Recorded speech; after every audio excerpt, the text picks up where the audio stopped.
once again, it would appear that I'm not alone in my run.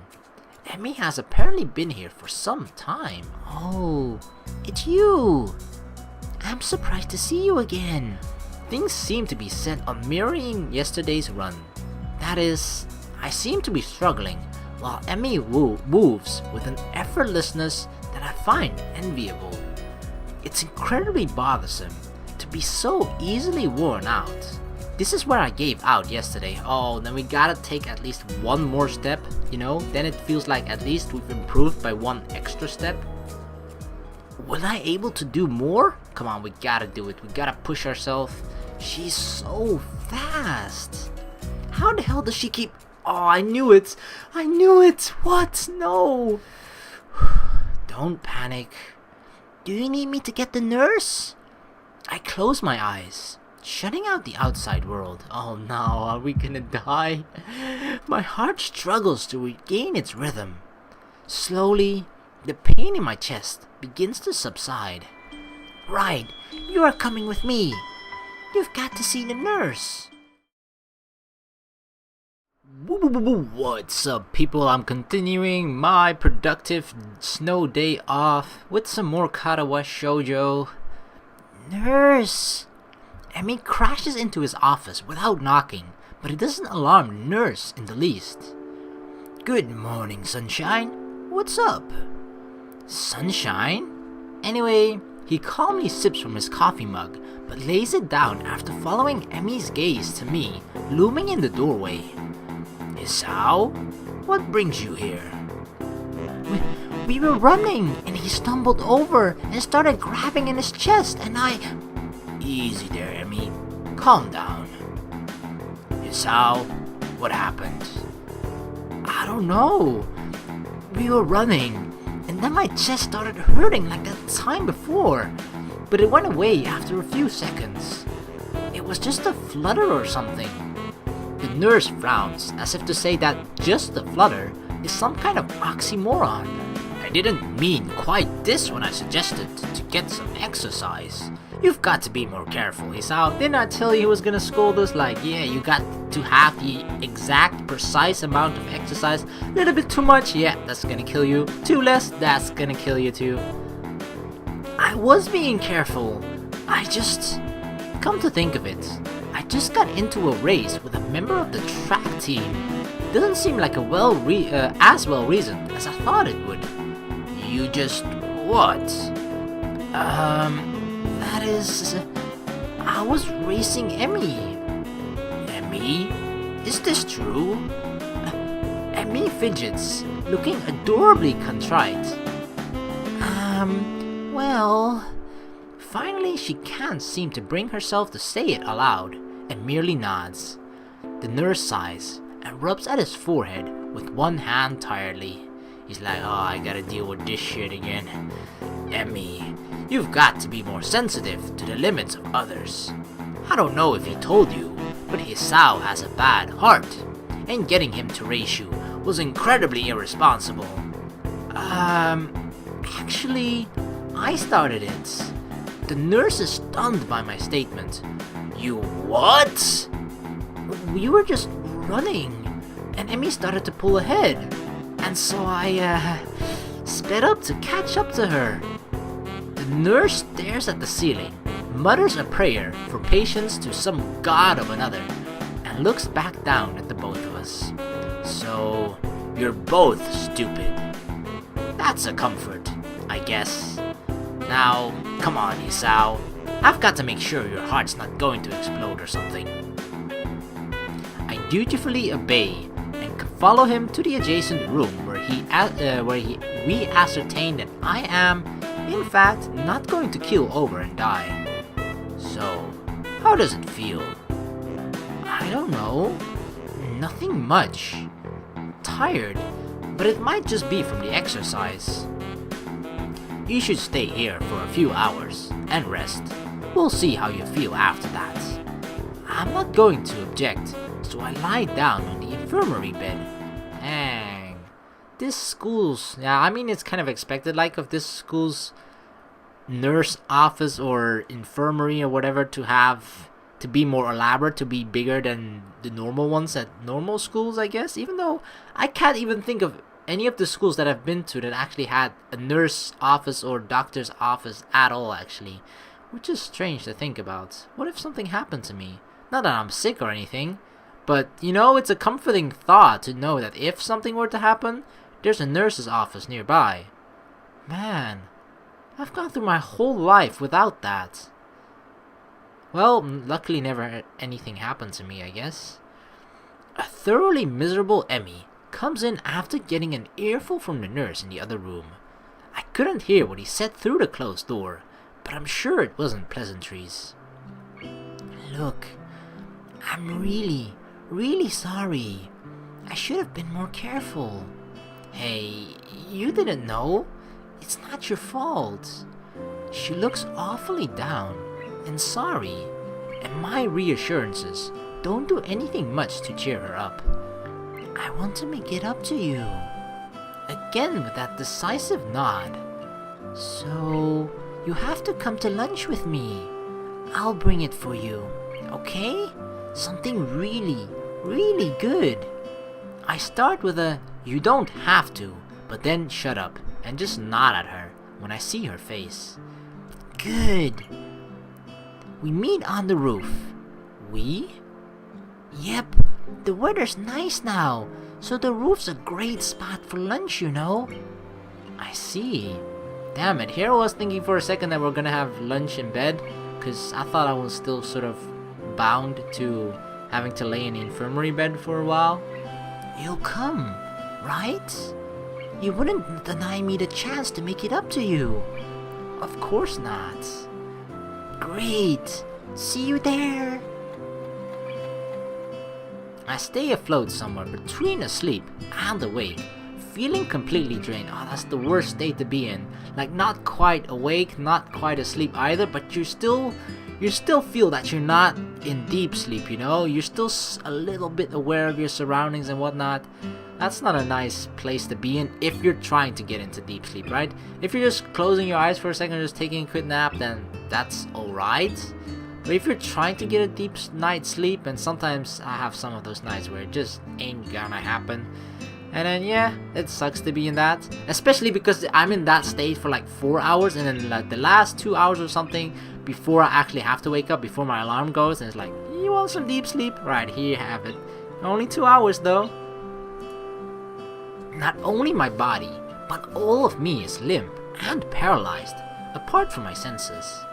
I swallow with difficulty and then try to lay as still as I can, which in this state is not a very hard thing to do. The nurse is shuffling around on the other side of the curtains he drew to give me privacy. I can see his shadow shifting about in the sunlight. He has opened the window of his office. It's windy outside. The clean white curtains flutter in the breeze in a heavy, lazy motion like waves. Light sifts through them slowly, half absorbing into the fabric. I close my eyes. The breeze on my face feels like the soft fabric of the curtains.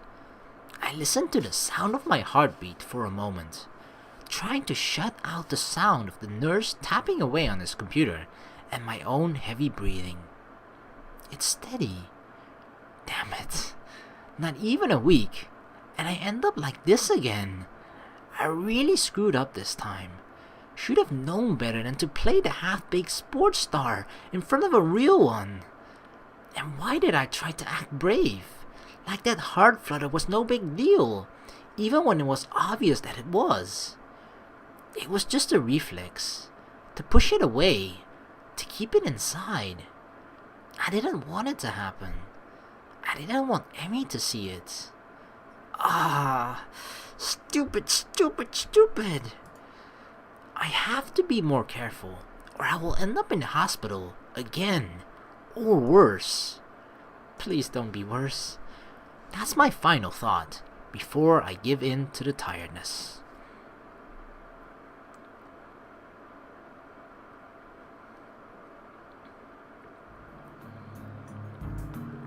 I fell asleep. For how long?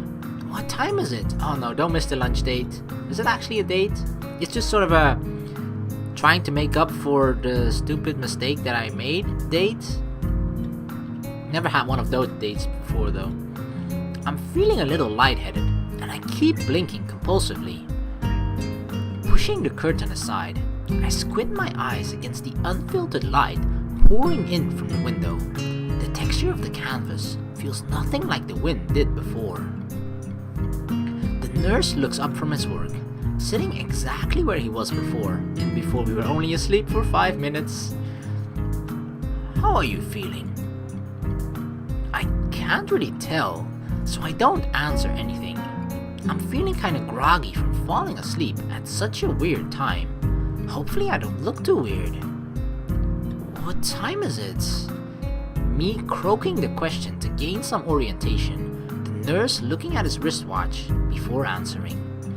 Things seem to happen in slow motion. 10:15.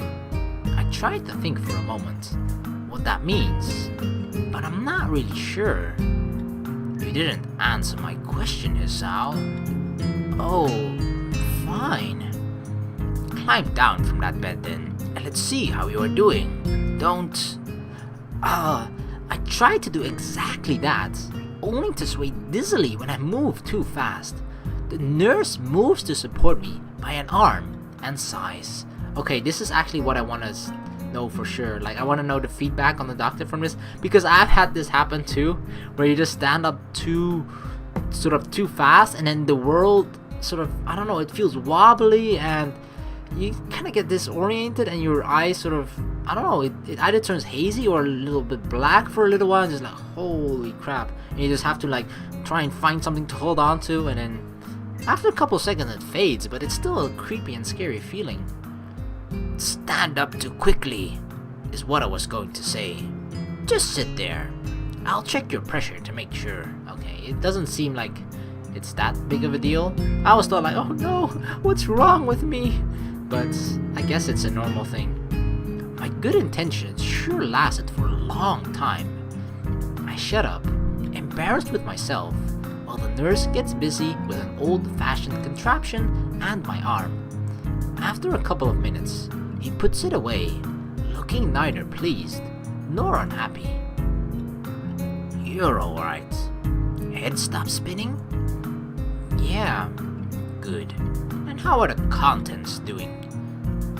You didn't show very good judgment out there, Hisao. I swallowed the retort I was going to make. It's what I was thinking myself, but hearing it stated by somebody else makes me want to protest. What he's saying is not pleasant to hear.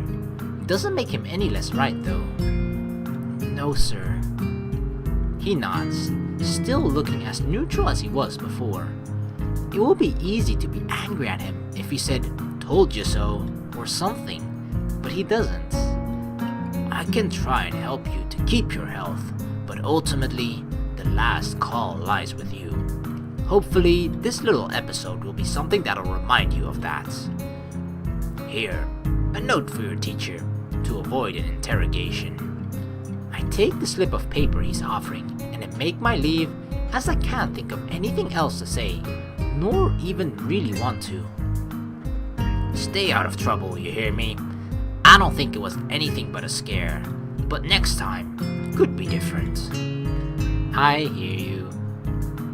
There is some way to get to the school building straight from the auxiliary building, but I'm not keen to find out and possibly get lost, so I go out from the exit that I know works. I stop at the stairs of the auxiliary building, deliberating for a moment between going to the dorms to get my books and stuff, and going straight away to the class. The sun stings my eyes, so I head towards the dorms. The halls are quiet, or are as quiet as the courtyard was. Naturally so, since everyone is in class. I knock lightly at the door of 3-3 and push open the door when Muto calls from the other side. Sorry I'm late. 15 pairs of eyes turn to me. This is such a horrible thing as well. Good morning, Nakai. Muto seems to be somewhat confounded by my coming in late, as if I interrupted his flow or something. Judging from the rambling lectures his classes tend to be, that might be the case. I pass him the note the nurse gave me. Muto takes it with a nod and reads it quickly.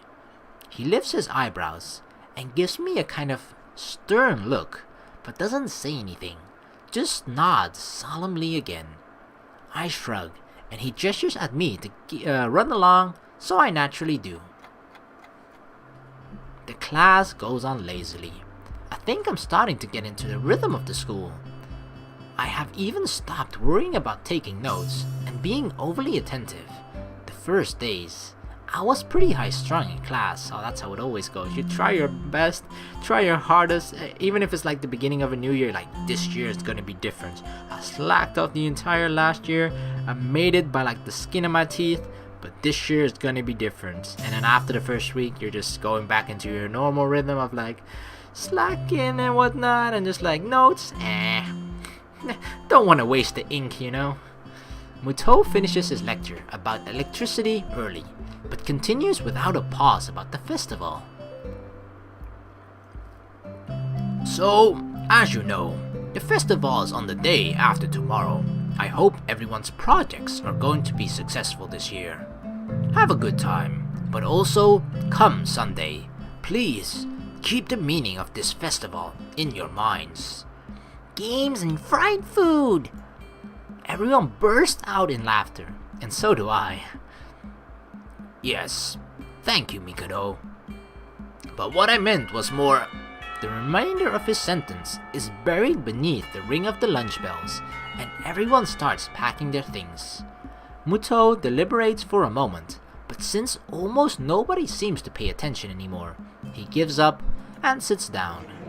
Oh my god, everyone's moving so fast.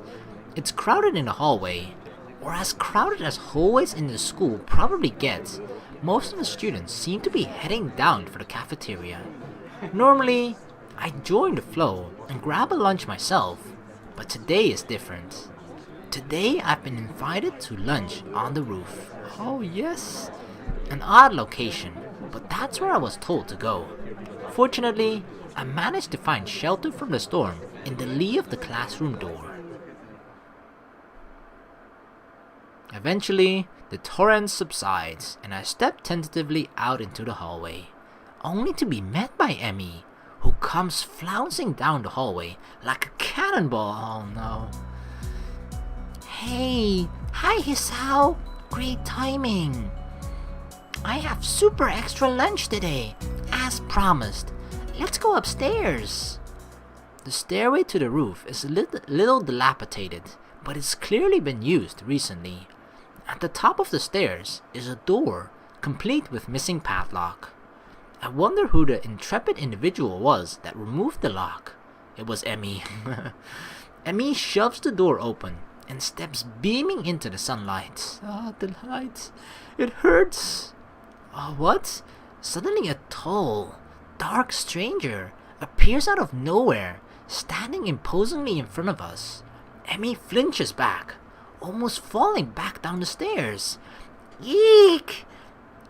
Hello. I can already tell who it is. Yipes! You scared me, Rin. Wait, isn't she? Yep, that's her. Hello.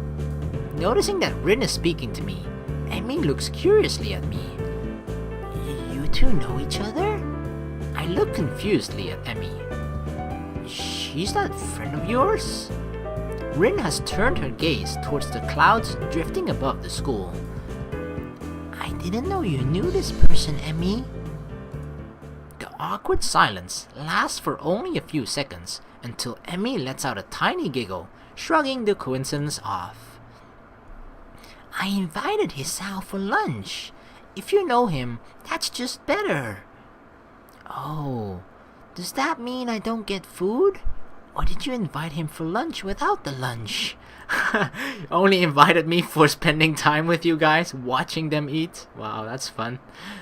Neither. I have food for 3. Nice thinking.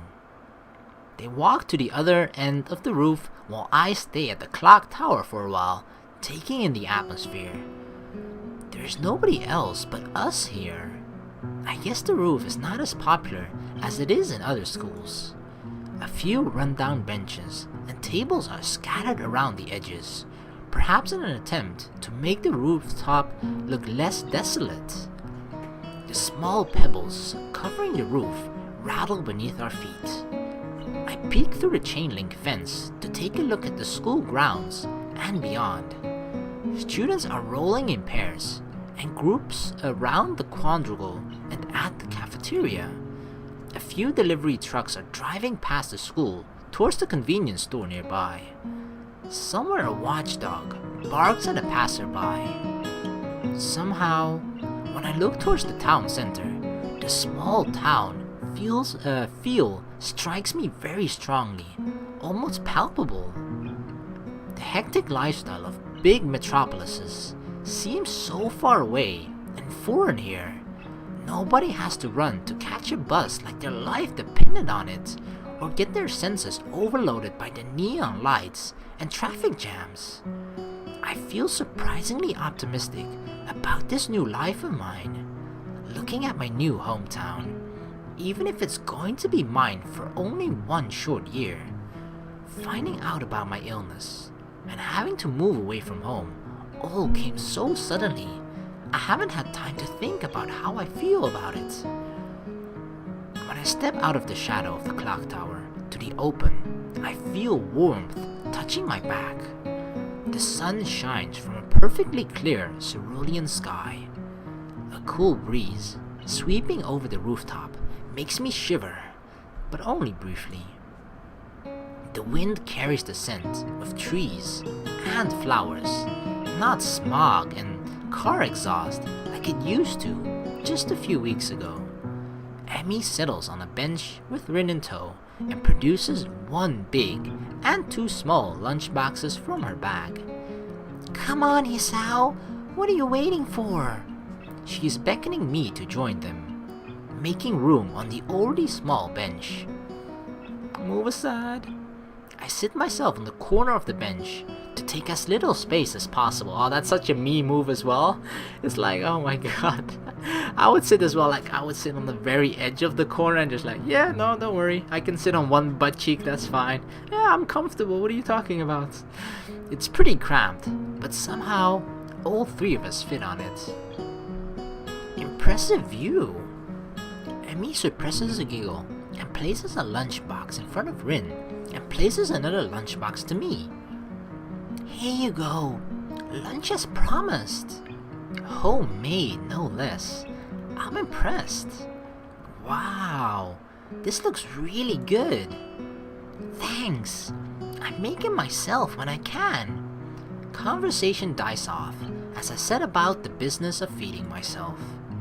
Taking a few bites, I glance up and notice Rin deftly opening the lunchbox and popping a forkful of food into her mouth using only her feet.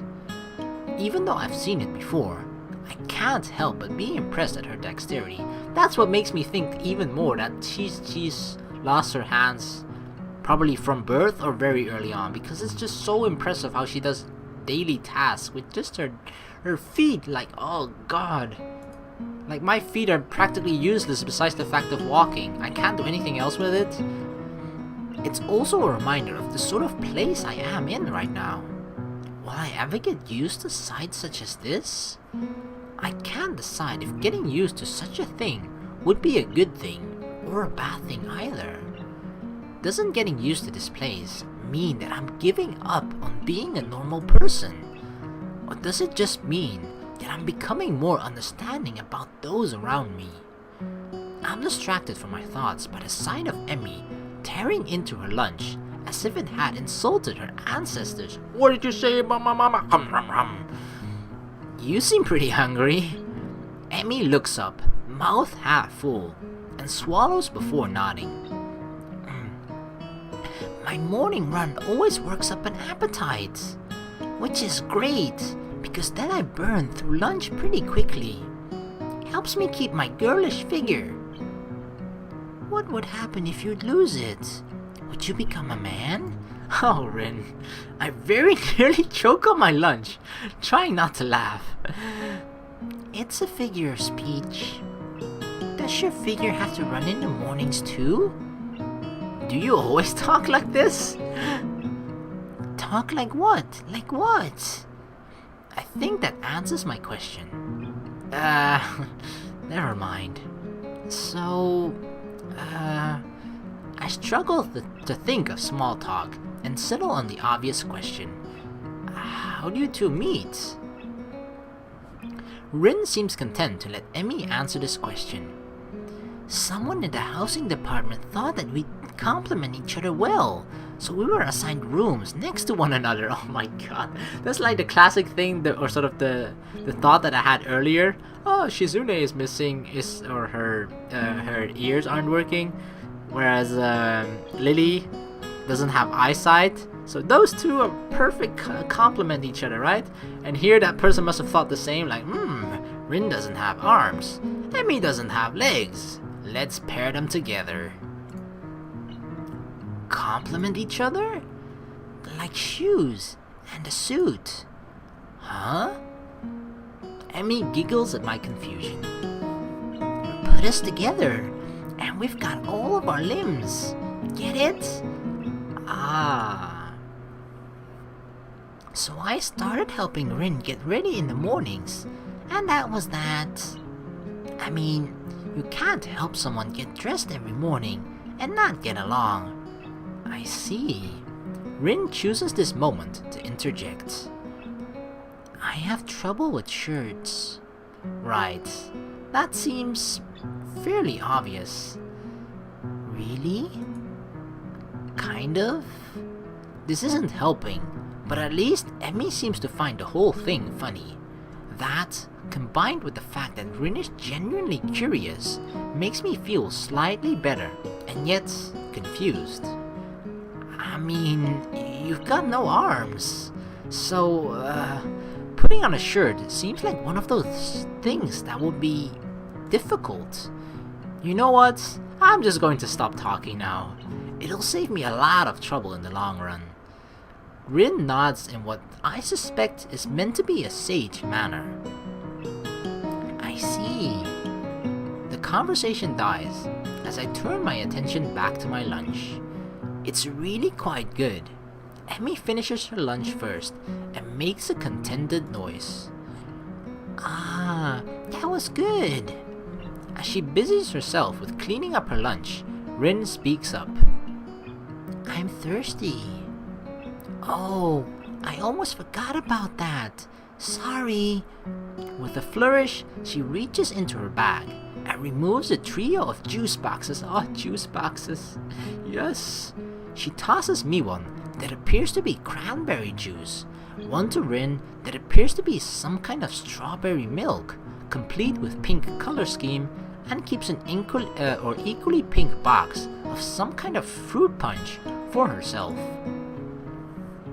Rin dexterously stabs her straw through the top of her box and begins to drink. Dang, with her feet as well? Like, how did she... That is even more impressive, right? I mean, grabbing food with your fork between your toes, like stabbing that at this particular food that you want, that's impressive alone, yeah? Putting it in your mouth, like your mouth is kind of a small hole, I guess, so putting it there is impressive too. But she actually grabbed a straw, which is smaller than a fork, stabbed it in the tiny little hole that are always in the juice boxes, right? Because they are really freaking tiny, and she managed to do it like bam, one hit bullseye. That's even more impressive. I'm once again impressed by how flexible she is. But this time, I keep my comment to myself. Somehow, I don't think either Emmy or Rin are the sort of people to think twice about the way they work around their particular disabilities. Rin especially so. Indeed, she gives off the impression of being entirely unaware that she's missing any limbs at all. Whether or not that's a conscious decision is another matter. I'm honestly not sure. So, Hisao, do you like it up here? It's quite nice actually. I like high places. For the view. Thanks for inviting me up here. And for the lunch too. Emmy grins a 1,000-watt grin. Pleasant or pleased by my response, I suppose. No problem. Feel free to eat with us next time too, okay? I won't make you a lunch, but you can bring your own up here. Dang, that was actually going to be my next question. Are you going to make me lunch every single time? But she got me before that. So I gotta bring my own lunch. No lunch service? I don't know. Emmy looks mock offended. Trying to take advantage of my good nature? The nerve. She giggles. Well, if that's your answer, I guess Rin and I will just keep eating lunch all alone. I'm suddenly assaulted by the most heart-rending puppy dog eyes I've ever seen as Emmy pouts. Oh my god, look at her eyes, it almost seems like she's tearing up. Kidding! I was kidding! I'd love to eat lunch up here again. Good location, and the company's okay too. Emmy frowns a bit at my declaration of okay, but seems happy enough that I've accepted her invitation.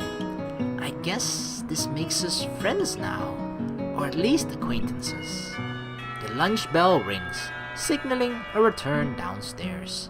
Rin, you didn't finish your lunch again. I wasn't that hungry. If you don't eat more, you're going to fade away. Rin shrugs, as if this is an acceptable risk. Come on, we'd better get going. The three of us head down the stairs together. Alright, I'm gonna end this video here. Thank you very much for watching. Please like and subscribe for more, and I'll see you in the next video.